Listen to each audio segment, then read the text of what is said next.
नमस्कार, मी सतीश कुलकर्णी।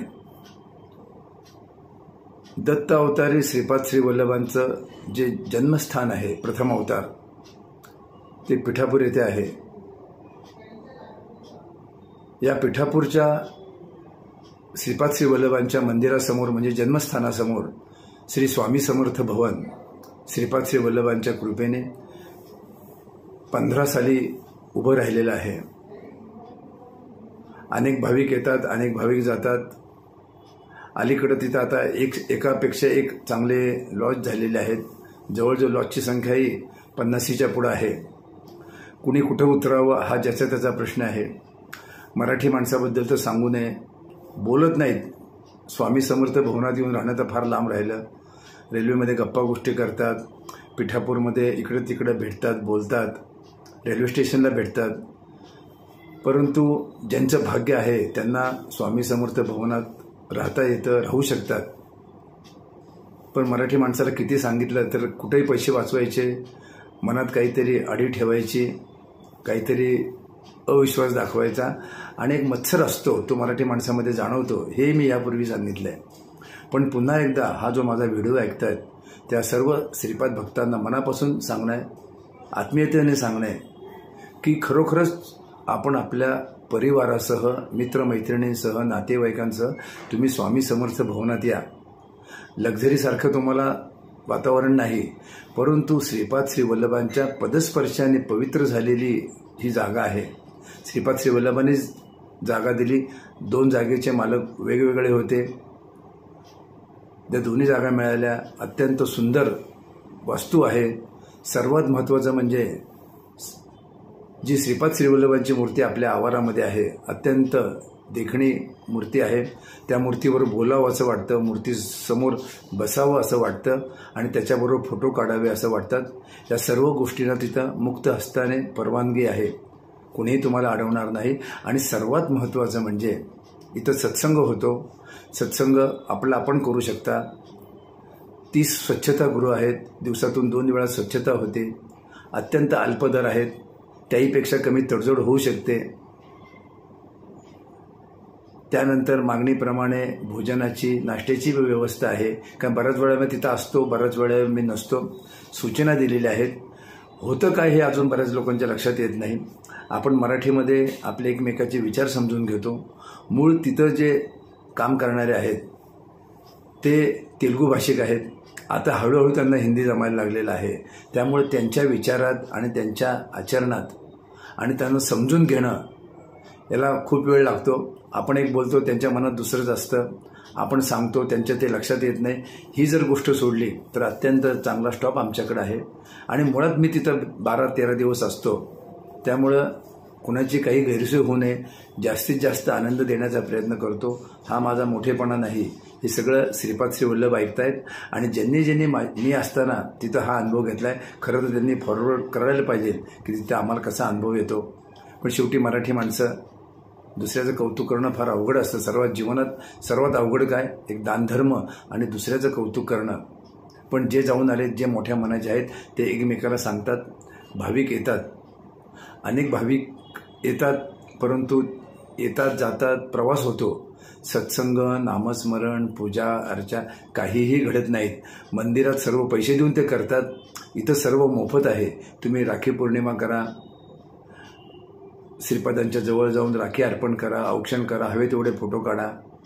इथं आपल्या इथं अल्प दरामध्ये तुम्हाला नाश्त्याची सोय आहे।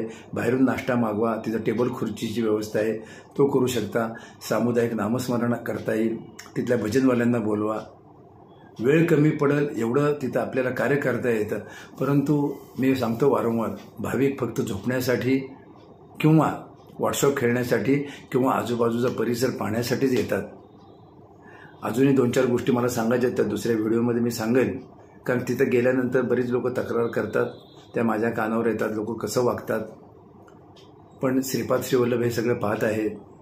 त्यांची यात्रा वाया जाऊ नये हीच माझी तळमळ असते। पण तळमळ कोण लक्षात घेत नाहीत। 84 रोगावर औषध आहे, पण अजूनही स्वभावाला औषध झालेलं नाही तयार। पण श्रीपाद श्री वल्लभांच्या सहवासात जर राहिलं तर नक्की आपलं जीवन काय, कसा मोक्ष मिळवून घ्यायचा याची कल्पना येईल। स्वामी समर्थ भवनात का राहा, तुम्हाला अनेक वेळा मंदिरात जाता येईल. अगदी 33 पावलावर आहे. रेल्वे स्टेशनपासून तुम्ही पायी चालत आला तर 6 मिनिटं लागतात. 610 मीटर आपलं स्वामी समर्थ भवन आहे.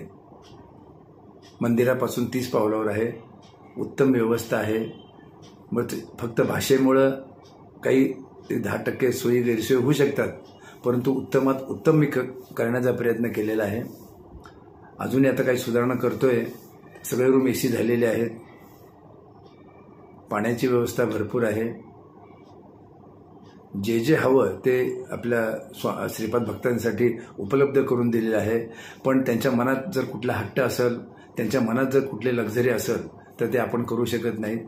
परंतु ज्यांनी आत्तापर्यंत श्रीपाद भवनात किंवा स्वामी समर्थ भवनात येऊन जो आनंद घेतला आहे, त्यांनी काही आपल्या मित्र मैत्रिणी नातेवाईकांना सांगावं. कारण इथं राहण्याचा आनंद फार वेगळा आहे. इथं कंपनं आहेत. श्रीपाद वल्लभांची मूर्ती आहे. तुम्ही पहाटे 4ला उठून सुद्धा श्रीपाद आणि तुम्ही एकमेकाला पाहू शकता, त्यांचं नामस्मरण करू शकता. रात्री 11, 11:30पर्यंत तुम्हाला श्रीपाद वल्लभांच्या मूर्तीसमोर बसून सामुदायिक नामस्मरण करता येईल. जी पवित्र जागा श्रीपाद श्री वल्लभांनी दिली म्हणजे श्रीपाद श्री वल्लभांचा त्या जागेला पदस्पर्श निश्चित झालेला आहे.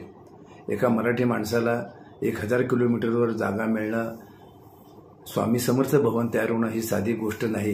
त्यांच्या कृपेशिवाय काहीही घडू शकत नाही, अशी माझी भावना आहे. माझ्या भावनेपेक्षा अनेकांची अशी भावना आहे की हे बरोबर आहे. श्रीपाद श्री वल्लभांनी पिठापूरला आपल्या मराठी लोकांसाठी हे स्वामी समर्थ भवन उभारलेलं आहे. त्याचा तुम्ही लाभ घेतला, तुम्हालाच आनंद होणार आहे. पैसे वाचवायचे, काही मत्सर करायचा, इकडे तिकडे जायचं, ज्याचा त्याचा प्रश्न, कुणावरही सक्ती करता येत नाही. एखाद्या वेळेस जागा मिळत नाही, आपण तडजोड केली, 2-4 दिवस आपला प्रोग्राम मागं पुढे केला तरी चालू शकतो. पण स्वामी समर्थ भवनासारखा आनंद मी अजूनही ठामपणे सांगतो तुम्हाला भारतात कुठेही मिळणार नाही. ज्यांनी अनुभवला त्यांनी अनुभवलेला आहे. कारण इथं सर्व प्रकारचे सगळे कार्यक्रम मोफत होतात. स्वातंत्र्य आहे, काही परकेपणा वाटत नाही. किरकोळ गैरसोयी सोडल्या तर त्याही सुधारण्याचा प्रयत्न चालू आहे. अडचण एवढीच आहे की तिकडचे जे कामगार आहेत त्यांना मॅनर्स नावाचा प्रकार नाही, समजून घेणं त्यांच्या लक्षात येत नाही.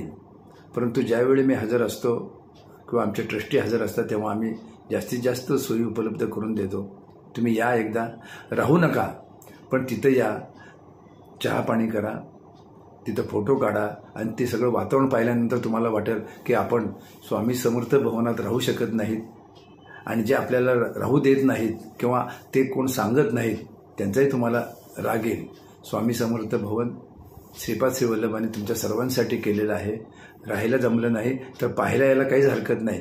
मंदिराला पाठ केल्यानंतर समोरच्या बाजूला स्वामी समर्थ भवन हा तुम्हाला फलक दिसेल, तिथं जावा. आपलेपणाने तुमची चौकशी होईल. काही अडचण आली तर मला थेट फोन करा. तिथं थोड्या वेळ बसा, श्रीपाद श्री वल्लभांच्या समोर फोटो काढा, एक 10 मिनिटं नामस्मरण करा. तुम्हाला जीवनाला एक वेगळी दिशा मिळाल्याचं जाणवल आणि तिथं तुम्हाला स्पंदने जाणवतील. अनेकांना जाणवली, तुम्हाला जाणवणं हे काही अवघड नाही. शेवटी मी विनंती करू शकतो, कुणालाही सक्ती करू शकत नाही. परंतु ज्याच्या नशिबात स्वामी समर्थ भवन मध्ये राहण्याचा आनंद आहे तोच त्याला मिळेल. श्रीपाद श्री वल्लभ तिथं आहेत.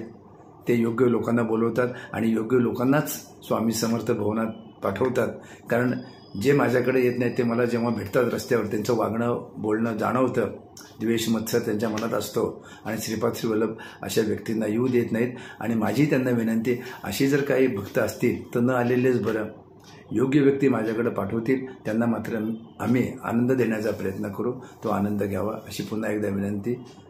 श्रीपादराजम शरणम प्रपद्ये. नमस्कार.